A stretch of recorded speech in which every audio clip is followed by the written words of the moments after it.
성경 말씀 창세기 28장 20절로 22절입니다. 제가 봉독해 드리겠습니다. 야곱이 서원하여 가로되 하나님이 나와 함께 하시사 내가 가는 이 길에서 나를 지키시고 먹을 양식과 입을 옷을 주사 나로 평안히 아비 집으로 돌아가게 하시오면 여호와께서 나의 하나님이 되실 것이요 내가 기둥으로 세운 이 돌이 하나님의 전이 될 것이요 하나님께서 내게 주신 모든 것에서 10분의 1을 내가 반드시 하나님께 드리겠나이다 하였더라. 아멘. 할렐루야. 네, 주님을 찬양합니다. 오늘은 그 이스라엘 백성의 시조이자 믿음의 선진이었던 야곱의 여정을 한번 따라가 보도록 하겠습니다. 제가 최근에 성경을 묵상하다가 또 여러분과 나누고 싶은 내용이 있어서 제가 이 말씀을 드립니다. 여러분 이런 말을 들어보셨을 겁니다. 등산은 산을 오를 때보다 내려올 때가 더 힘들고 위험하다. 실제로 그렇습니다. 내려오다가 발을 접질리거나 또 넘어지거나 미끄러지거나 하는 경우가 생기죠. 신앙은 예수를 믿는 순간 시작이 되지만 그 믿음을 지키는 것이 끝까지 그 믿음을 지키는 것이 굉장히 어렵습니다.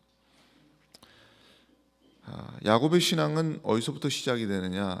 베델이라고 하는 곳에서부터 시작이 되는데 그가 팥죽 한 그릇에 형의 장자권을 빼앗고 또 그럴듯하게 아버지를 속여가지고 그 형이 받아야 될 축복을 다 가로채고 그 짓을 한 그 대가가 얼마나 참혹했는지 모릅니다. 그는 사랑하는 가족들을 그 가족으로부터 도망쳐야만 하는 그런 상황이 되어버렸습니다. 야곱이 광야로 내몰려서 거기서 돌베개를 베고 누워 있는데 잘 때 꿈속에서 환상이 보입니다. 여러분이 너무너무 잘 아시는 내용이죠. 꿈에 보니까 하늘에서부터 사닥다리가 쫙 내려와 있어요. 그리고 하나님의 사자들이 오르락내리락하고 그 위에서 하나님께서 하시는 말씀을 야곱이 듣게 되죠. 그가 본 그 사닥다리는 하나님이 그의 인생에 관여하신다는 얘기고 내가 너와 함께하겠다는 얘기고 동행하신다는 표적인 줄로 믿습니다. 야곱은 그곳에서 내가 하나님을 만났다라는 선언을 하고 그곳에 단을 쌓고 거기를 베델이라고 하는 이름을 짓습니다. 그 베델이라고 하는 이름의 뜻이 뭐냐? 바로 하나님의 집이다. 엘이라고 하는 게 하나님이거든요. 그래서 하나님의 집이다 이런 뜻입니다. 근데 이제부터가 중요한데 야곱이 베델에서 처음 하나님께 서원이라는 걸 하게 돼요. 하나님이라는 분이 살아계심을 딱 보게 되는 순간 하나님께 서원을 해요. 고백을 합니다. 그러니까 하나님이 어떤 사람을 부르실 때 그 콜링이 있어요. 부르심이 있고 그 부르심을 받은 사람이 거기에 응답을 하는 거죠. 부르심이 있으면 거기에 서원을 하게 되면 거기에 응답을 하게 되는 겁니다. 그래서 뭐가 성립이 되냐? 계약이 성립이 돼요. 여러분이 지금 신앙생활을 언제부터 하셨는지 모르겠지만 하나님은 언제 여러분이 각자 다 만난 시점은 다르겠지만 여러분이 하나님께 서원을 했고 하나님과 계약 관계가 돼서 오늘 지금 여기까지 온 겁니다. 무슨 얘기인지 아시겠죠? 하나님의 자녀가 됐고 하나님의 백성이 된 거예요. 지금 여러분 읽으신 본문 말씀 방금 아까 그 말씀을 제가 다시 한번 읽어드릴게요. 야곱이 서원하여 가로되 하나님이 나와 함께 계시사 내가 가는 이 길에서 나를 지키시고 먹을 양식과 입을 옷을 주사 나로 평안히 아비 집으로 돌아가게 하시오면 여호와께서 나의 하나님이 되실 것이요 내가 기둥으로 세운 이 돌이 하나님의 전이 될 것이요 하나님께서 내게 주신 모든 것에서 10분의 1을 내가 반드시 하나님께 드리겠나이다 하였더라 그랬어요. 여기서 야곱이 서원하여 가로되 야곱이 서원했다 이거예요. 굉장히 중요한 겁니다.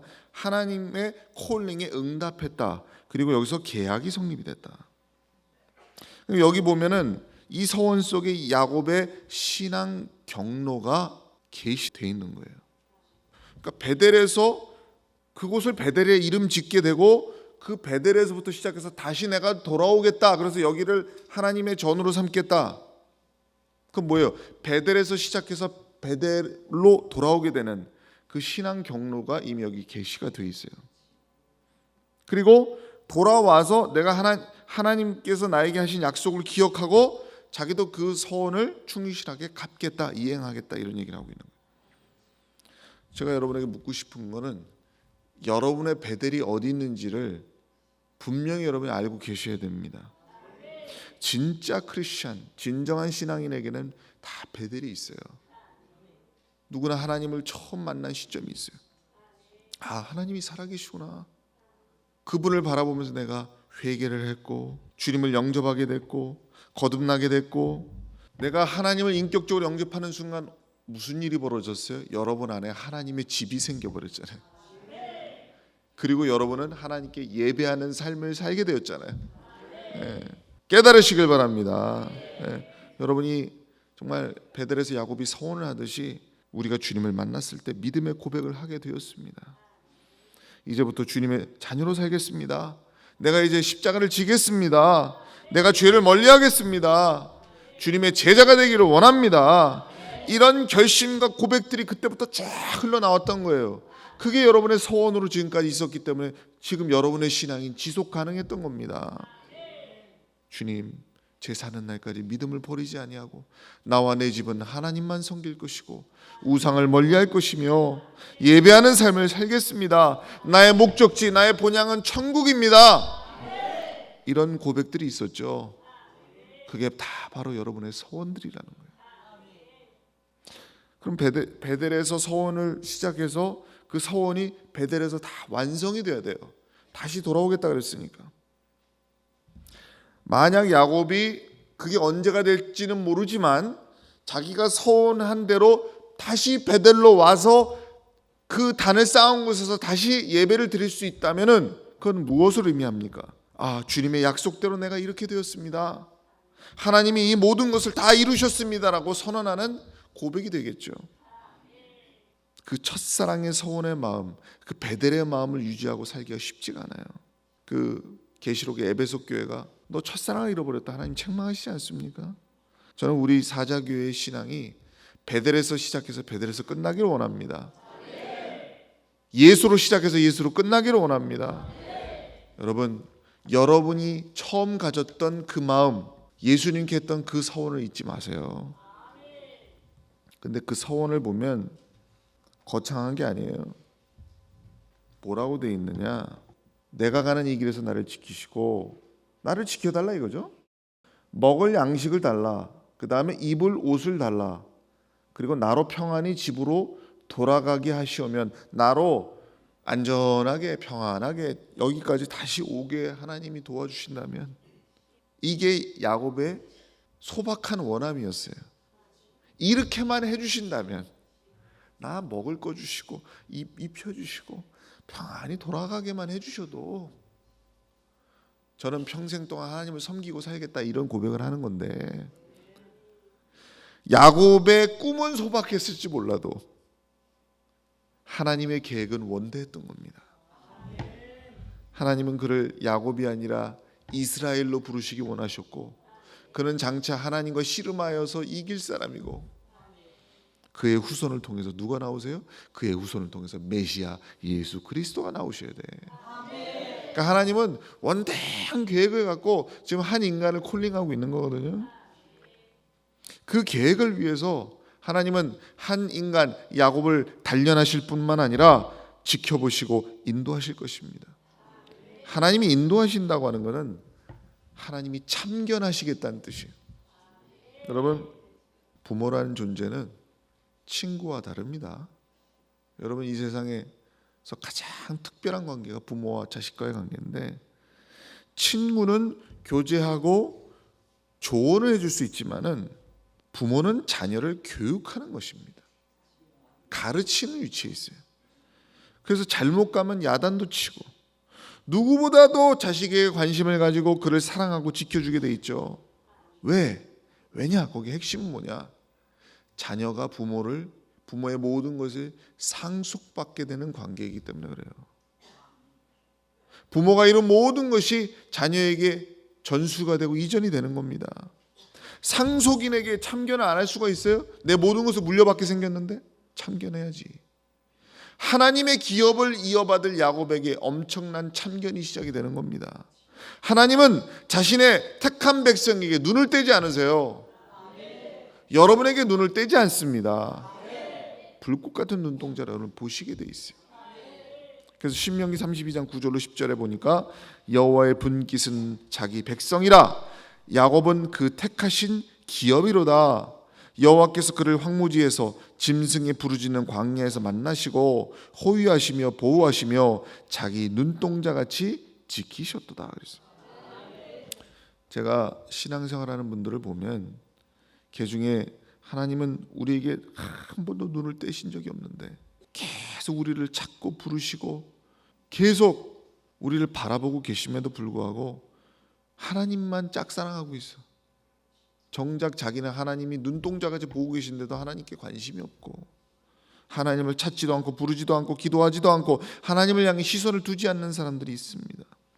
그런 사람을 바라보는 하나님의 마음이 신명기에 아주 잘 나타나 있는데 신명기 32장 12절로 20절에 보면 여호와께서 홀로 그들을 인도하셨고 함께한 다른 신이 없었도다.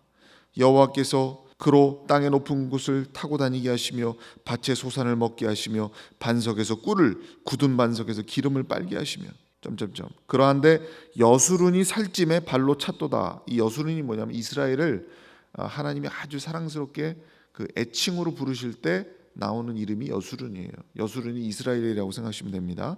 이스라엘이 살찜에 그러니까 먹고 살만하니까 발로 찼다 이거지. 내가 살찌고 부대하고 윤택함에 자기를 지으신 하나님을 버리고 자기를 구원하신 반석을 경홀히 여겼도다. 그들이 다른 신으로 그의 질투를 일으키며 가증한 것으로 그의 진노를 격발하였도다. 그들은 하나님께 제사하지 아니하고 마귀에게 하였으며 너를 내신 하나님은 내가 잊었도다. 여호와께서 보시고 미워하셨나니 그 자녀가 그를 경록케 한 영고로다. 여호와의 말씀에 내가 내 얼굴을 숨겨 그들에게 보이지 않게 하고 그들의 종말에 어떠함을 보리니 그들은 심히 패역한 종류요 무신한 자녀이므로다. 아멘. 자, 이 말씀은 하나님 그토록 사랑하고 관심을 줬음에도 불구하고 하나님을 발로 찼다, 하나님을 경홀히 여겼다, 잊어버렸다 이런 뜻이죠. 이런 표현을 보면은 하나님과 우리와의 관계는요 굉장히 인격적인 관계고 사랑을 나누는 관계고 그 감정을 주고받는 관계라는 걸 알 수가 있어요. 그래서 우리가 사랑하는 사람에게 감정을 표현하잖아요. 사랑을 표현하고 감사를 표현하는 걸 아끼지 않듯이 하나님께도 우리가 똑같이 해야 되는 걸 우리가 알 수가 있어요. 그래서 우리가 하나님께 나왔을 때는 하나님께 정말 하나님을 사랑한다는 고백을 해야 되고 하나님께 감사를 고백해야 되고 하나님 사랑합니다. 하나님 감사합니다. 주님 저는 죄인입니다. 하나님만이 의로우십니다. 저는 하나님 없으면 아무것도 아닙니다. 라는 그 고백이 하나님을 얼마나 기쁘시게 할까를 생각해 보세요. 여러분 이 세상에서 여러분이 잘 보여야 될 사람이 많지가 않아요. 근데 그 중에 으뜸이 하나님께 잘 보여야 돼. 여러분의 믿음을 보이세요. 하나님 여러분에게 돈 갖고 나오라는 게 아니에요. 진정성 있는 고백을 해보세요. 하나님 앞에.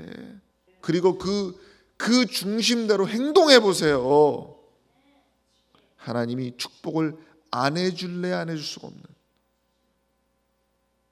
야곱이 이제부터 이제 진짜 흥미로운 이야기가 시작이 되는데 야곱이 우여곡절 끝에 이제 도망 나왔으니까 그냥 뛰는 거야. 그냥 계속 가는 거야. 정처 없이 광야로 가서 어디로 가느냐? 삼촌 라반이 있는 집으로 갑니다. 근데 그 길이 얼마나 뭐냐면 아마도 무려 보름 이상 한 700여 킬로를 이동했지 않았을까? 얼마나 위험한 길을 갔던 거예요. 결국은 라반의 집에 도착을 해서 거기는 자기 친족이니까 자기를 그래도 의지할 수 있는 곳이라고 생각을 하고 그 집에 이제 얹혀 사는 인생이 되어버린 거죠. 야곱이 과거에 형에게 팥죽으로 형의 등을 치고 그 아버지를 속이고 그런 모습을 봤을 때 삼촌 집에 가서도 야곱이 뭔가 꾀를 부리고 술수를 쓰고 그랬을 것 같지만은 참 놀랍게도 그 야곱이 광야를 나온 이후에 그러니까 형을 속이고 아버지를 속였지만 그 이후에 야곱의 모습을 보면 한 번도 그렇게 이상한 장깨를 부리거나 막 이렇게 뭐랄까 뭔가 술수를 부리거나 이런 모습이 보이질 않아요. 굉장히 성실합니다. 야곱이 곧고 바른 모습을 보여주고 있어요. 야곱은 삼촌 집에서 일하는 모습을 보면 뭔가 자기 욕심이나 체리고 꼼수를 부리는 이런 사람이 아닌 것을 우리가 볼 수가 있어요. 그러니까 여기서 배울 점이 있는데 이게 뭐냐? 하나님을 만난 사람의 인생은 과거와 확실히 달라져야 된다는 겁니다. 야곱이 완전해졌다는 얘기가 아니라 그는 하나님을 베델에서 만난 이후의 삶을 보면은 믿음의 진보를 보여주고 있어요. 뭔가 달라지고 있는 모습을 우리가 볼 수가 있다는 것이죠. 왜? 하나님을 만났으니까. 하나님을 만났기 때문에 그 20여 년간 그가 타향살이를 하면서 얹혀 살면서 자기 외에는 하나님 믿는 사람이 없었잖아요. 그럼에도 불구하고 야곱이 우상을 섬긴 적이 없고 하나님을 향해 믿음을 저버린 적이 없어요. 그 증거가 여러 구절을 통해서 야곱의 말을 통해서 나타나고 있습니다. 창세기 30장 2절에 보면은 시작. 야곱이 라헬에게 노를 바라여 가로되 그대로 성태치 못하게 하시는 이는 하나님이시니 내가 하나님을 대신하겠느냐. 아멘. 이게 뭐예요? 라헬이 내가 임신 못하는 거에 대해서 불평을 했을 때 야 그것을 임신을 하고 말고 하게 하시는 분은 하나님 아니시냐? 에? 내가 어떻게 하나님을 대신하겠냐? 하나님이 하나님의 주권을 얘기하고 있는 거예요. 야곱이 모든 건 하나님이 주관하신다. 창세기 31장 7절에 그대들의 아버지가 나를 속여 품삯을 10번이나 번역하였느니라. 그러나 하나님이 그를 금하사 나를 해치 못하게 하셨으며 하나님이 나를 지키시고 계시다는 것을 드러내고 있는 거예요. 믿음이 없이는 이런 말 못하는 겁니다. 하나님이 나를 지켜주신 것이다. 창세기 31장 42절에 시작. 우리 아버지의 하나님 아브라함의 하나님 곧 이삭의 경외하는 이가 나와 함께 계시지 아니하셨다면 외삼촌께서 이제 나를 공수로 돌려보냈었으리이다. 아멘. 여기에서도 하나님이 나와 함께하고 계심을 드러내고 있죠.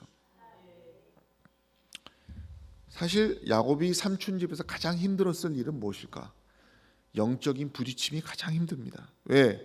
라반의 가정은 우상을 섬기는 가정이었어요. 그렇기 때문에 야곱은 자라난 환경이 이삭의 밑에서 자라났기 때문에 가정 자체가 하나님을 섬기는 분위기에서 자랐어요. 그래서 그는 하나님을 섬기면서 성장했지만은 라반의 집에 가보니까 전부 우상천지야.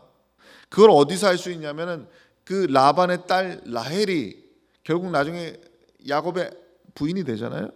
그래가지고 나중에 나올 때에 그 드라빔이라고 하는 우상을 숨겨서 나와요. 그러니까 결국 그 모습만 봐도 그 집안이 우상의 집안이었다. 야곱이 레아와 라헬 그 두 여인을 아내로 맞았지만은 야곱은 부인을 데려다가 시집살이를 시키는 게 아니라 자기가 처가살이를 했잖아요. 20년간. 그러니까 그 분위기에 눌려 살 수밖에 없는 거죠. 하나님을 믿는 사람, 온전히 믿는 사람은 자기 혼자밖에 없어. 그러니 얼마나 부딪혔겠어요. 힘들었겠어요. 장인과도 부딪히고 부인도 평생 그 환경에서 자랐으니까 우상의 잔재가 남아있지. 그러니까 삶의 방식과 가치관에서 부딪힐 수밖에 없는 거지. 저는 야곱이 대단히 고독했을 것이다 라고 생각합니다. 믿음이 신앙적으로 부딪히는 영적인 부딪힘이 힘들었던 거예요. 고독하더라도 믿음을 지키느냐 못 지키느냐가 후에 엄청난 축복이냐 아니면 저주요 멸망이냐 거기서 결정이 납니다. 이 고독하고 외로운 게 중요한 게 아니에요. 어떤 집안에서 한 사람이 예수를 고독하더라도 믿게 되면 그 사람의 믿음을 통해서 그 집안의 모든 우상의 저주가 끊어질 수가 있어요. 자, 그러면 첫째 부인 레아가 있는데 이 레아가 야곱에게 신앙적으로 그래도 영향을 많이 받은 것 같아요.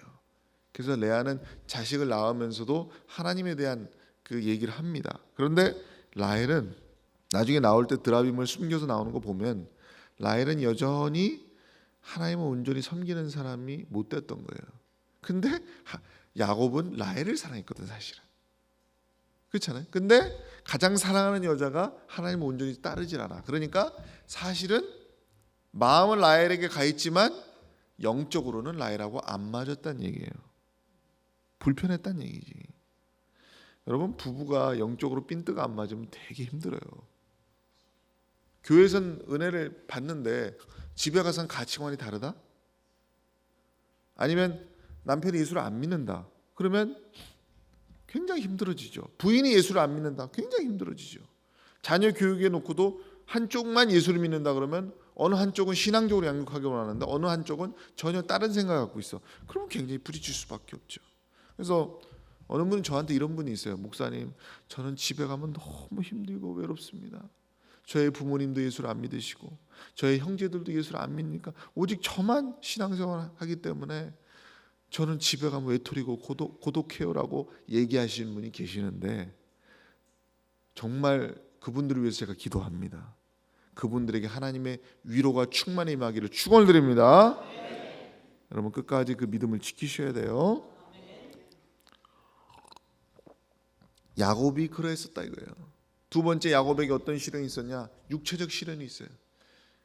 7년을 레아 때문에 그 부인을 얻고자 일을 했는데 삼촌 라반이 속였잖아요. 라헬을 줘야 되는데 레아를 주는 바람에 또 7년을 라헬을 얻기 위해서 일을 해야만 했잖아요.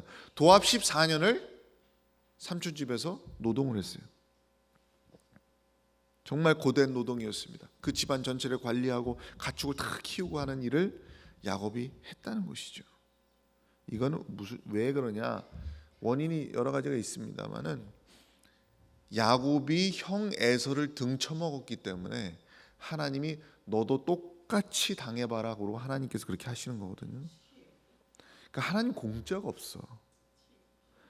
하나님이 그 야곱이 에서를 등쳐서 장자권을 빼앗을 때 에서에게 물론 빼앗기게 하십니다. 왜? 에서가 그걸 소홀히 여겼기 때문에. 그건 에서가 행한 일의 결과로 에서에게 주어진 것이고, 그러나 야곱은 분명히 속인 것이기 때문에 그도 똑같이 속임을 받게 만드시는 게 하나님이요.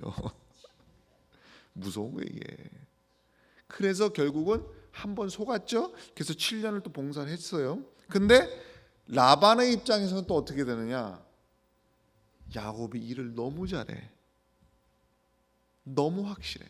얘한테 맡겼다 하면 자기 아들한테 맡긴 것과 비교할 정도로 일을 똑부러지게 해. 그러니까 야곱을 붙들려고 할 수밖에 없는 거지. 그래서 보면은 후에 야곱의 아들 중에 요셉이 나중에 애굽에 노예로 팔려가지고 고생을 하면서도 거기서 인정을 받잖아요.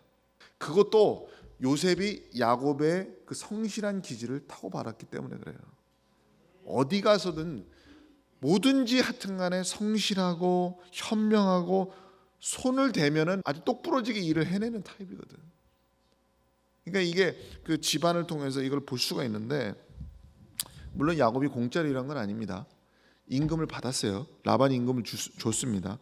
근데 라반이 임금을 10번이나 바꿔요. 계속 바꿔. 많이 줬다 적게 줬다, 많이 줬다 적게 줬다 이러면서 이제 늘 욕심과 변덕으로 이제 야곱을 대하죠. 그리고 야곱을 야박하게 하고 야곱이 재산을 늘리지 못하도록 경계를 하고, 그럼에도 불구하고 하나님은 야곱이 성실히 일한 만큼 보상을 받도록 인도하셨습니다. 그러니까 하나님은 절대 공짜가 없어요. 공짜 없어요. 그러니까 형을 속였으니 그도 속게 만드시고, 삼촌의 눈치를 보고 차별도 당하고 서러움도 당하게 하셔서 그에게 정신적이고 육체적인 고난도 주시지만 또 반대로 그가 성실히 일한 만큼 하나님이 축복도 해주신다. 네? 축복도 해주신다. 그래서 여러분이 절대 지금 여러분 인생을 사는 데 있어서 명심하셔야 될 게 뭐냐? 절대 인생을 부분적이고 단편적으로 보지 마세요. 내 인생의 판을 넓게 보시고 좀 깊게 보세요. 절대로 내가 지금 뭔가 심는 것에 대해서 손해라고 생각하지 마시고, 지금 내가 행하는 것에 대해서 무의미하다고 하지 마시고 하나님만 쳐다보면서 열심히 성실하게 사셔야 됩니다. 절대 절대로 하나님은 공짜가 없어요. 그래서 갈라디아서 6장 7절에 보면 시작, 스스로 속이지 말라. 하나님은 만홀의 여김을 받지 아니하시나니 사람이 무엇으로 심든지 그대로 거두리라. 아멘. 요 말씀 평생 마음에 새기시고 사시길 바랍니다. 자, 그러면 야곱이 어떻게 삼촌 집에서 큰 부자가 돼서 나왔다고 하는데 어떻게 부자가 되었을까? 이거 여러분이 좀 아실 필요가 있는데 창세기 30장 25절에 시작, 라헬이 요셉을 낳은 때에 야곱이 라반에게 이르되 나를 보내어 내 고향 내 본토로 가게 하시되 내가 외삼촌에게서 일하고 얻은 처자를 내게 주어 나로 가게 하소서. 아멘. 야곱이 요셉을 이제 라헬이 딱 낳으니까 이제 고향으로 돌아갈 마음이 싹 트기 시작했어요. 지금까지 야곱은 노동하느라 바빴고 일에 치여서 바빴고 사랑하는 아내와 자식들을 보면서 살다 보니까 자기가 떠나온 고향을 생각할 겨를이 없었던 거죠. 근데 이제 그의 마음속에 이제 나도 가정을 이루고 있으니까 이제 고향으로 이제 베델로 이제 돌아가야지, 이런 마음이 솔솔솔 이제 생겨나는 거예요. 우리도 세상의 삶에 치이다 보면 우리 성도의 본향인 천국에 대한 그리움과 사모함을 잃어버리기가 쉽습니다. 야곱은 고향이 그립기도 하지만은 돌아가자니 지금 당장 내가 손에 쥔 게 보잘것없고 뭔가 내가 좀 그래도 뭔가 이렇게 재산을 좀 가지고 그래도 20년 타향살이를 했는데 나도 뭔가를 들고 다시 당당하게 고향 땅으로 갈 수 있는 그런 여건이 돼야 되는데 지금 당장 내가 그럴 만한 여건이 안 돼 있어. 그러니까 내가 뭔가를 좀 취하고 가야 되겠다라고 하는 현실적 욕망이 그를 얽어매는 거죠. 그러니까 야곱이 라반의 집을 막상 벗어나려고 해도 고향 생각에 아무리 가득해도 벗어나기는 쉽지 않은 거예요. 왜? 현실에 대한 욕망이 그를 얽어매니까. 마찬가지로 현실이 우리를 얽어매는 힘이 그렇게 강한 거예요. 여러분이 하나님을 향한 열망이 있어도 하나님께 돌아가야지라고 해도 여러분 현실이 여러분을 얽어매잖아요. 막상 무슨 주의를 하려고 해도 여러분의 직장과 여러분의 모든 현실이 여러분의 발목을 붙잡을 때가 얼마나 많습니까? 그런 거예요. 현실의 힘이 그렇게 강한 거예요. 근데 야곱이 라반에게 가서 삼촌, 제가 이제 아내를 데리고 자식들 데리고 이제 고향으로 돌아가야 될 때가 된 것 같습니다. 이렇게 얘기를 하니까 라반이 갑자기 역제안을 해요. 역제안을. 그래? 그러면서 역제안하는데 창세기 30장 27절 34절에 여러분 눈으로 읽으세요. 제가 읽겠습니다. 라반이 그에게 이르되 여호와께서 너로 인하여 내게 복 주신 줄을 내가 깨달았노니, 벌써 굉장히 유화적으로 나오죠. 내가 나를 사랑스럽게 여기거든 유하라. 그러니까 계속 머물러 있으라는 얘기죠. 또 가로되 내 품삯을 정하라. 내가 그것을 주리라.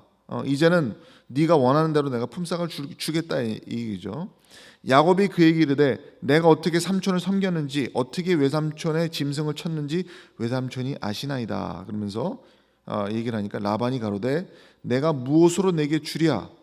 그랬더니 야곱의 요구가 나옵니다. 야곱이 가로되 외삼촌께서 아무것도 내게 주실 것이 아니라 나를 위하여 이 일을 행하시면 내가 다시 외삼촌의 양떼를 먹이고 지키리이다. 그러니까 다른 거 해주실 거 없습니다. 요거 하나만 해주시면 내가 외삼촌의 양떼를 계속 치겠다 이거예요. 그러면서 오늘 내가 외삼촌의 양떼를 두루 다니며 그 양 중에 아롱진 자와 점이는 자와 검은 자를 가려내며 염소 중에 점이는 자와 아롱진 자를 가려내리니 이 같은 것이 나면 나의 삭시 되리이다. 후일에 외삼촌께서 오셔서 내 품삯을 조사하실 때 나의 의가 나의 표징이 되리이다. 내게 혹시 염소 중 아롱지지 아니한 자나 점이 없는 자나 양 중 검지 아니한 자가 있거든 다 도적질한 것으로 인정하소서. 라반이 가로되 내가 내 말대로 하리라 그랬어요. 자, 요게 뭐냐? 요거예요. 요 점박이들 좀 이상하게 생긴 놈들, 얼룩달룩한 놈들이 있으면 그거를 내가 취할 수 있게 해달라 이거예요. 근데 보통 여러분 보시면은 양은 대부분 무슨 색이에요? 흰색이죠. 염소는 대부분 무슨 색이에요? 검은색이에요. 그러니까 요런 놈이 있기가 쉽지가 않아. 얼마 되지도 않고 이런 거는 사실 좋은 품종으로 치지는 않기 때문에 별로 거들떠보지 않거든요. 그러니까 야곱이 삼촌 재산 중에 가축 중에 요런 놈들이 있으면 내가 취할 수 있게 허락해달라 그런다고. 그러면서 아롱진 거, 점박이, 점이 있는 거, 거무스름한 거 이런 것들만 자기가 이제 취하겠다. 그런데 삼촌이 보기에 이게 괜찮거든. 제한이 괜찮아. 이거 어차피 뭐 몇 마리 되지도 않아. 그러니까 그래 너 하고 싶은 대로 해 이러는 거예요. 그리고 나서 요게 섞일까봐 라반이 철저하게 분리를 시켜서 관리를 해요. 거리도 멀리 뛰어가지고 양을 치고 막 이래요. 일부러 그렇게 한다고. 근데 야곱은 특별한 계획을 갖고 있는 거예요. 이 기가 막힌 거예요. 이 머리가 불과 몇 마리 안 되지만은 야곱은 요걸 갖다가 증식하려고 계획을 딱 먹고 있는 거예요. 요걸 늘려 먹어야 되겠다. 근데 요 놈들을 증식하는 방법이 도저히 사람이 상상할 수 없는 방법이에요. 야곱만의 방법인데 요게 이제 성경에 나오는데 창세기 30장 37절로 39절 우리 다 함께 읽습니다. 시작. 야곱이 버드나무와 살구나무와 신풍나무의 푸른 가지를 취하여 그것들의 껍질을 벗겨 흰 무늬를 내고 그 껍질 벗긴 가지를 양떼가 와서 먹는 개천의 물구 위에 세워 양떼에 향하게 하며 그때가 물을 먹으러 올 때에 새끼를 베니 가지 앞에서 새끼를 뱀으로 얼룩한 것과 점이 있고 아롱진 것을 낳은지라. 아멘. 자, 참 재밌죠? 이게 뭐냐면 버드나무는 뭐냐면 포플러 나무를 얘기하는 거예요. 여기서 살구나무는 아몬드 나무를 얘기하는 거예요. 요 나무들을 껍질을 벗겼다 그랬잖아요. 껍질을 벗겨. 그러면 그 껍질만 벗기면 그 안에 요 나무들이 뭐냐면 얼룩덜룩하게 점박이 형태로 이렇게 보여요. 그렇게 생겨 먹었어 그게. 그러니까 요거를 그런 막대기를 다 껍질을 벗긴 것들을 만들어 가지고 야곱이 그거를 개천으로 갖다가 개천에다 푹 꽂아 가지고 세워놔. 그리고 그 개천으로 양과 염소를 이렇게 몰고 나오는 거예요. 몰고 나와서 거기에다 물을 먹여 거기서. 그럼 요놈들이 물을 먹다가 점박이 나무를 계속 보면서 먹어. 근데 이놈들이 막대기 고 세워놓은 고 앞에서 그렇게 혈기왕성해져 가지고 교미를 해. 짝짓기를 거기서 계속 하는 거예요. 그러니까 야곱의 의도는 뭐냐면 이게 좀 이게 신기한 건데 그 점박이 형상은 계속 보게 만들어. 점박이 형상의 나무를 계속 보면서 거기서 짝짓기를 하게 만들어 가지고 이게 계속 점박이 이게 나와. 양이. 그러면은 야곱이 그걸 분리를 시켜가지고 나중에 그 단색, 그러니까 뭐 희거나 이제 그런 양들하고 교미를 어떻게 하게 돼요. 그러면 또 점박이가 나오면 또 분리시켜. 왜? 점박이 이 품종이 이게 유전적으로 도미넌트하거든. 그러니까 계속 점박이가 나온단 말이에요. 그러니까 또 점박이 나오면 또 분리시켜 놓고 또 나중에 교미시켜서 또 분리시켜 놓고 이러면서 순식간에 이게 불어나는데. 이렇게 불어나고 이렇게 불어나네. 계속 불어나네. 한두 건씩 불어나. 이게 유전학적으로 볼 때는 이해할 수 없는 결과예요. 아니 점박이 나무를 보고 그 앞에서 교미를 했더니 계속 점박이 나오는 거야. 그리고 이상하게 그 계가에서는 이게 왕성해져 이놈들이. 신기하잖아. 과학적으로 설명이 불가능한 겁니다. 오늘날의 유전학적으로 말하자면 이게 말이 안 되는 얘기예요. 그런데 여기서 뭔가 여러분 아셔야 될 게 뭐냐? 야곱은 남들이 도저히 생각해보지도 않고 생각해 볼 수도 없는 뭔가 창의적인 방법을 시도를 한 거예요.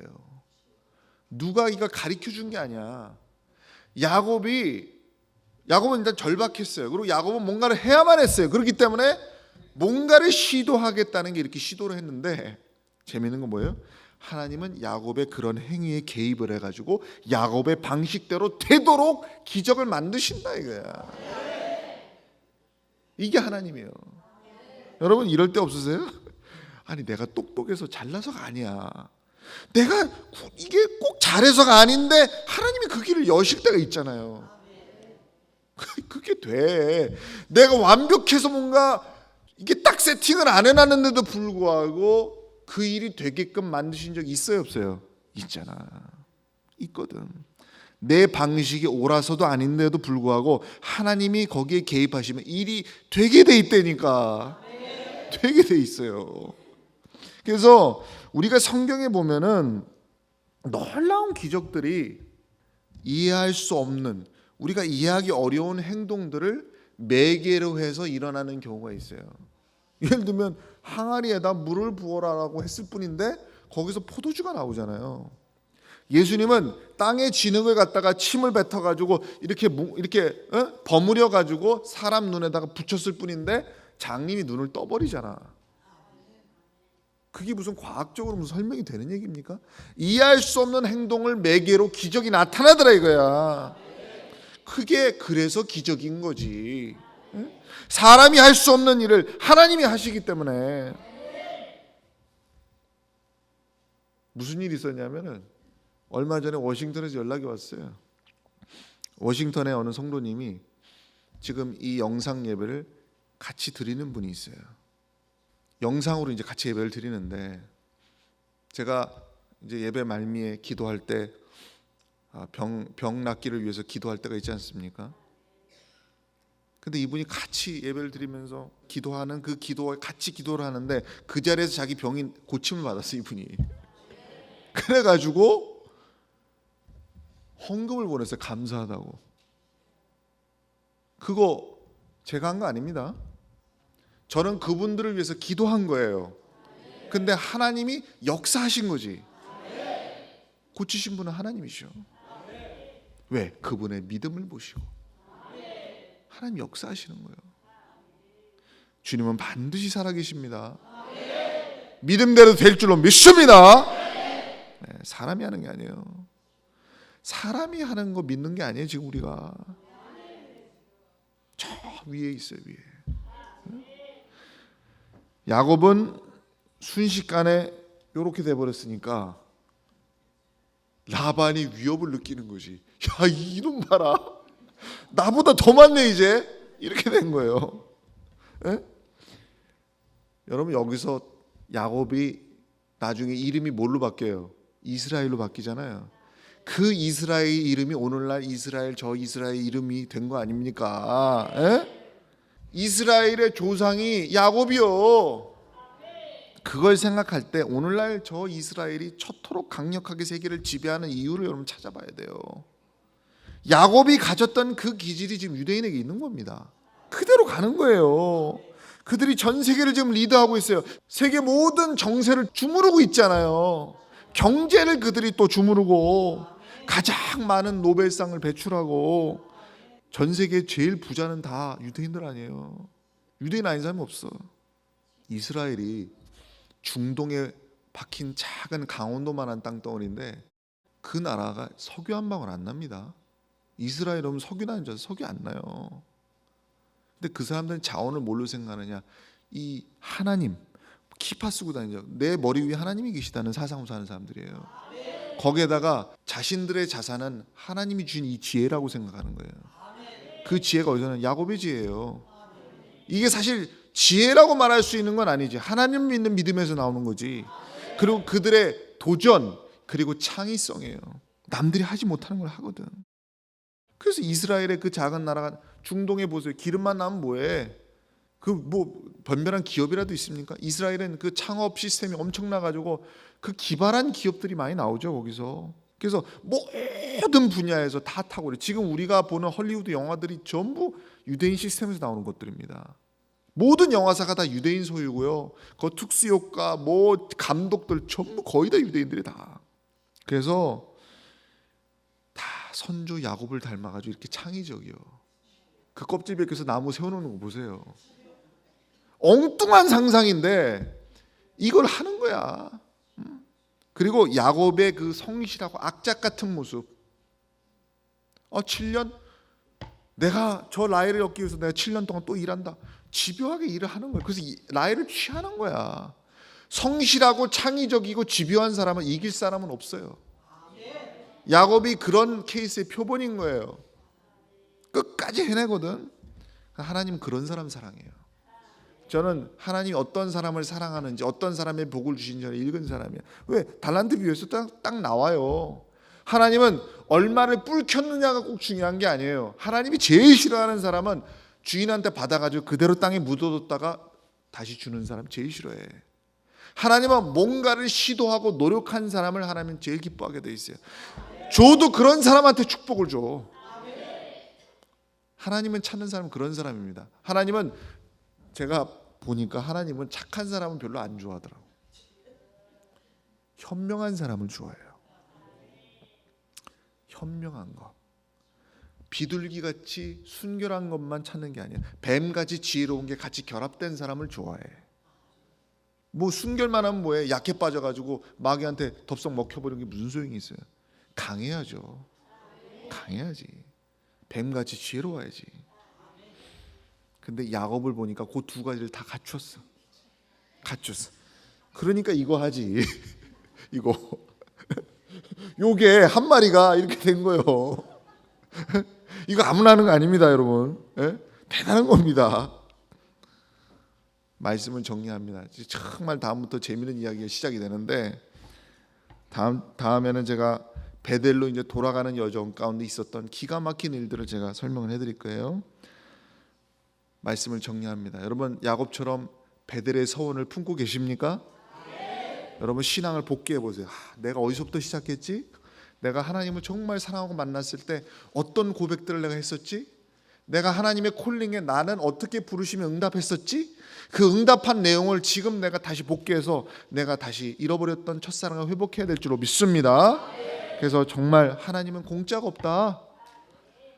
정말 두려우신 하나님, 살아계신 하나님을 기억하면서 인생의 모든 순간마다 하나님의 살아계심 앞에 겸손하고 진실하게 사시길 바랍니다. 여러분이 본향에 달아내는 그날까지 베델의 언약, 천국의 사닥다리는 결코 사라지지 않을 줄로 믿습니다. 기도하시겠습니다.